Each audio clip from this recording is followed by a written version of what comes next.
Why, hello there. Welcome. Welcome back to Suspended Fanimation, or a very special episode of Blossom. I don't know which one it is. No, welcome everybody. I'm your host, Dennis Bithoulkas, and yeah, I know I've been gone for a little while. Work, life, all that kind of stuff. Yeah, it happens. So, but I figured I'd pop back in for a special, is it worth my time?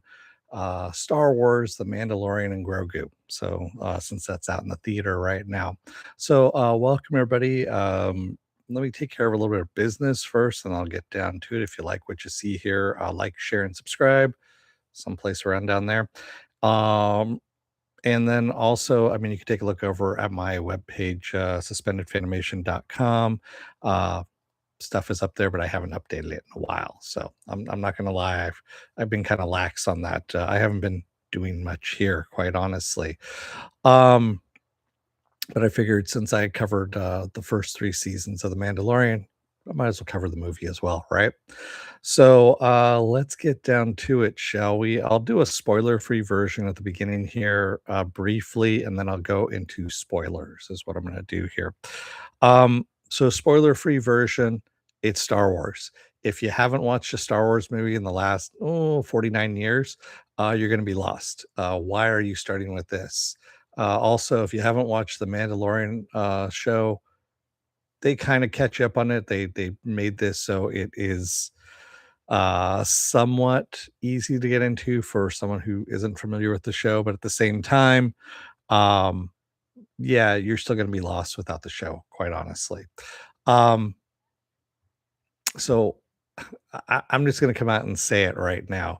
Uh, they being John Favreau, should have honestly just gone as a continuation of the show instead of just making it a Star Wars entry.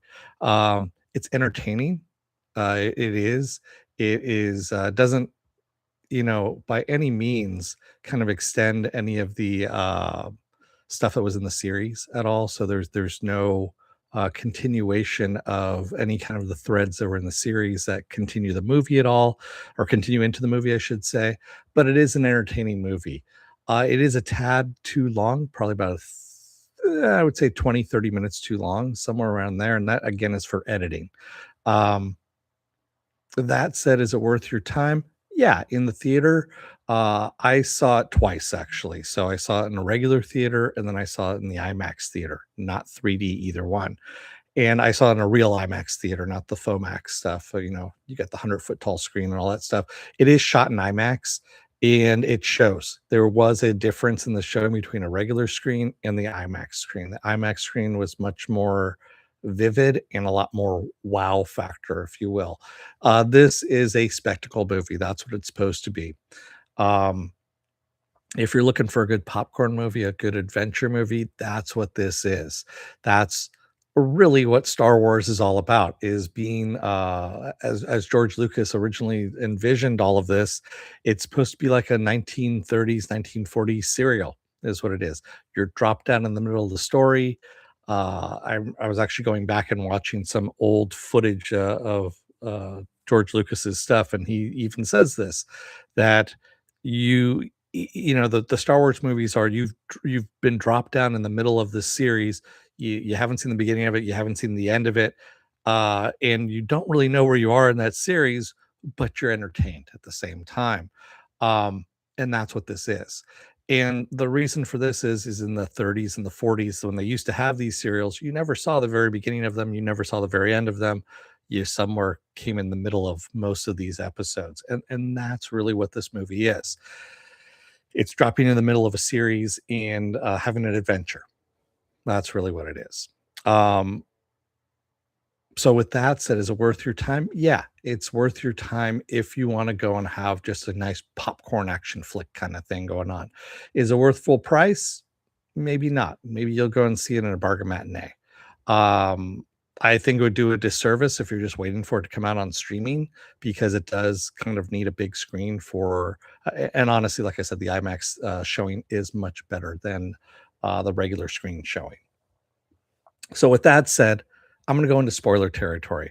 So spoiler alert, as you can see in the sign back here, I'm not pulling it out because it's back there and it's a pain in the ass to get out. But spoiler alert, from here on out, you've been warned. The movie's going to get spoiled now at this point in time, or spoilers are going to happen.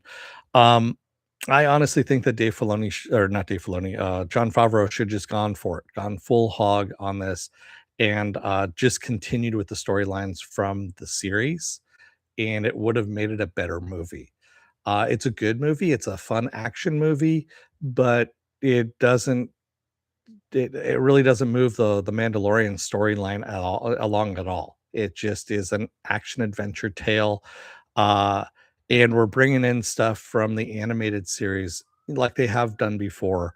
Um, Rhoda the Hutt, who is supposed to be the son of Jabba the Hutt, is actually been on screen before in the small screen and animated version in the Clone Wars. He was actually kidnapped before in the Clone Wars as a baby. That's why if you're looking at the movie and Mando is talking to his aunt and uncle, who are twins, by the way, um, he asks them if they have a picture of them. They're like, yeah, it's an old picture. And they show the baby Rhoda, which I started laughing at because it's from the Clone Wars. That's why.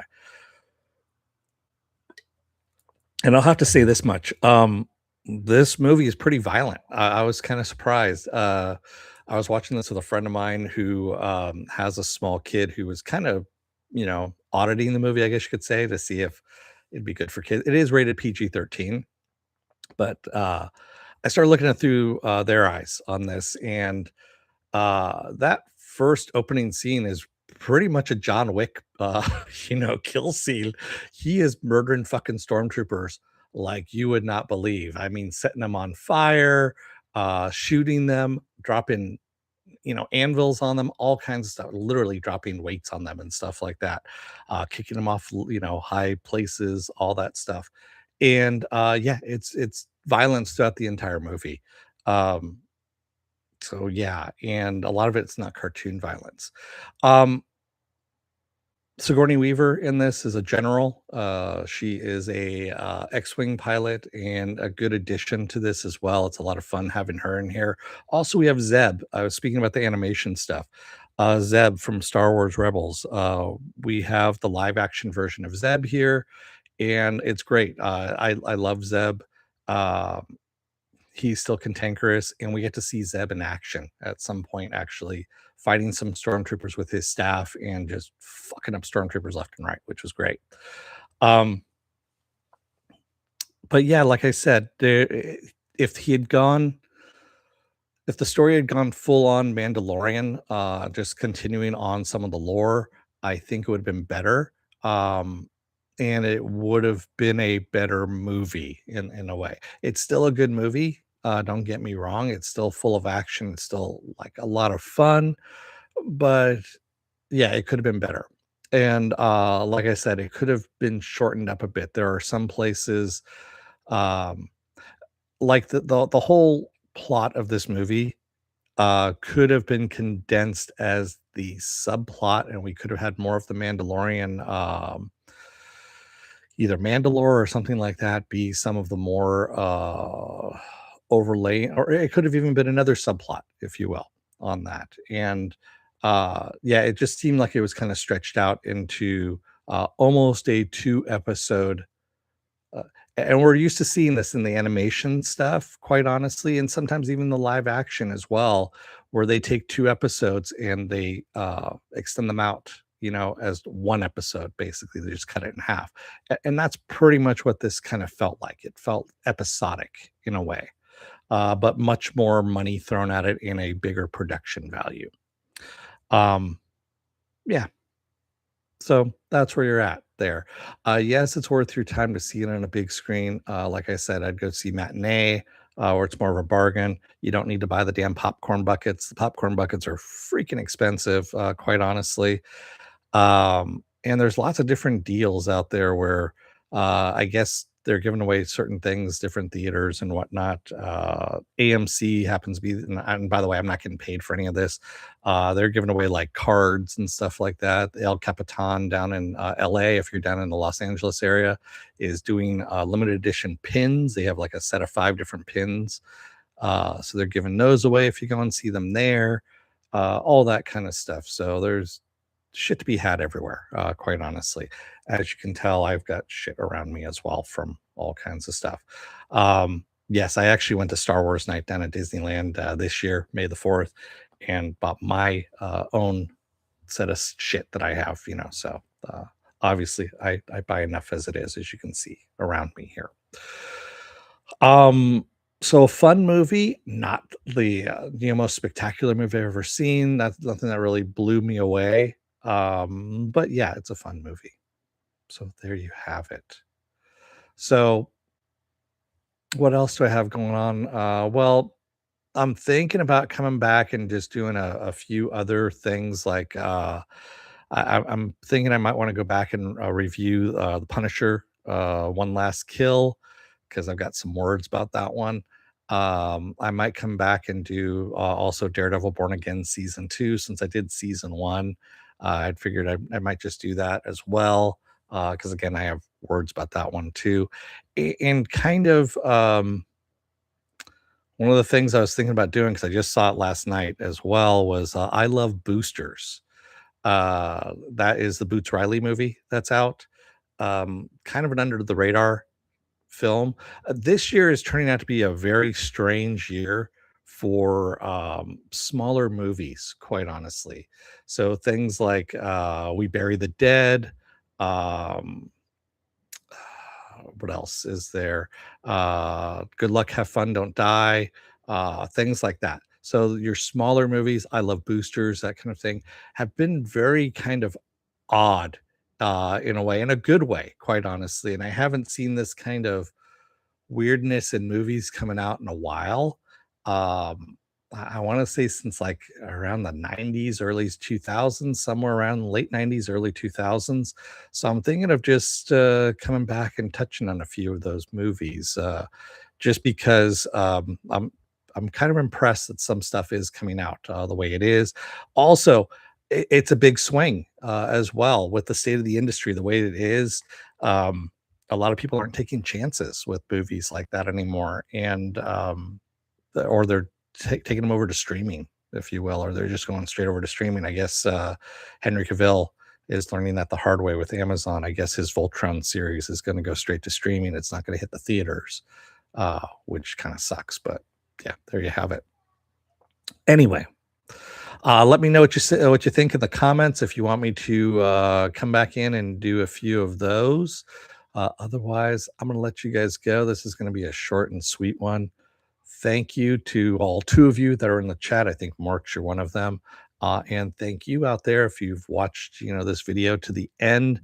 Again, like I said, take a look down below, like, share, and subscribe. And I'll probably pop up one of the videos up here. If you're on the fence, honestly, about whether or not to subscribe here, I don't blame you because I haven't been on for a while. Take a look at one of the videos that pops up at the very end here.